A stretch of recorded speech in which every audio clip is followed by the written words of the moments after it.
নদিয়ার শান্তিপুর থানার চাঁদরা এলাকায় ঘটে গেল রীতিমতো চাঞ্চল্যকর ঘটনা।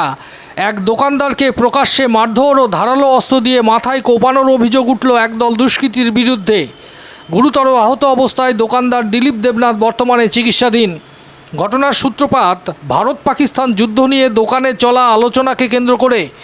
দিলীপবাবুর অভিযোগ, কিছু ক্রেতার মধ্যে ওই বিতর্ক চলাকালীন তিনি নিরপেক্ষ ছিলেন, আর তাতেই ক্ষুব্ধ হয়ে একদল দুষ্কৃতী গতকাল দুপুরে তার উপর চড়াও হয়। দোকানে ঢুকে এলোপাতাড়ি মারধরের পাশাপাশি ধারালো অস্ত্র দিয়ে মাথায় সজোরে আঘাত করা হয় বলে অভিযোগ এবং পুরো দোকানটি ভাঙচুর করা হয়।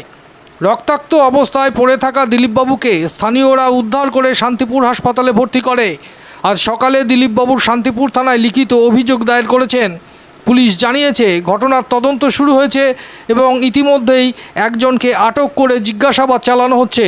তবে এই ঘটনার পেছনে আর কারা জড়িত তা খতিয়ে দেখা হচ্ছে বলে পুলিশ জানিয়েছে। ঘটনার খবর ছড়াতেই রাজনৈতিক তাপ বাড়তে শুরু করেছে। বিজেপির অভিযোগ, রাজ্যের আইন শৃঙ্খলা ভেঙে পড়েছে। শান্তিপুর পঞ্চায়েত সমিতির সহকারী সভাপতি তথা বিজেপি নেতা চঞ্চল চক্রবর্তীর দাবি, পাকিস্তান প্রেমী জিহাদিরা দিলীপ দেবনাথের উপর পরিকল্পিত হামলা চালিয়েছে। তার হুঁশিয়ারি, যদি দোষীদের বিরুদ্ধে কড়া ব্যবস্থা না নেওয়া হয় তাহলে বৃহত্তর আন্দোলনে নামবে বিজেপি। এই ঘটনায় উত্তাল শান্তিপুরের রাজনৈতিক আবহ, আর সাধারণ মানুষের মনে প্রশ্ন, মত প্রকাশের স্বাধীনতা নিয়েও কি আজ নিরাপত্তাহীনতায় তৈরি হয়েছে এ রাজ্যে? ব্যুরো রিপোর্ট, বাংলার প্রতিনিধি। দেখুন, এই ভদ্রলোক একজন হিন্দু ব্যবসায়ী। ভদ্রলোকের নাম হচ্ছে দিলীপ দেবনাথ, বাড়ি চাঁদরা মাঠপাড়া, আরবান্দি 1 নম্বর অঞ্চল, শান্তিপুর ব্লক। যখন ভারত পাকিস্তান যুদ্ধ হচ্ছিল তখন ওনার দোকানে কিছু মানুষ, ওনার হচ্ছে চাইনিজ ফুডের দোকান আছে, কিছু মানুষ সেই দোকানে খাওয়া দাওয়া করছিল এবং ভারত পাকিস্তান যুদ্ধ সম্পর্কে আলোচনা করছিল। তাতে আরবান্দিতে বসবাসকারী, আরবান্দি মুসলিম পাড়ায় বসবাসকারী কিছু জিহাদিদের গায়ে লাগে এবং তারা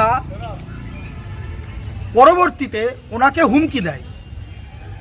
গতকাল সেই জিহাদি সম্রাট দফাদার, আমিরুল দফাদার সহ 4-5 জনের একটা জিহাদি দুষ্কৃতীদের দল, তারা হচ্ছে ওনাকে আক্রমণ করে, ওনার দোকান আক্রমণ করে, দোকান ভাঙচুর করে এবং ওনাকে কিভাবে মেরেছে আপনারা দেখুন। এখানে মাথায় 5টা সেলাই, এখানে 3টে সেলাই, চোখটা কিছু মানে অল্পের জন্য বেঁচে গেছে। আমরা এই ঘটনার তীব্র নিন্দা করি।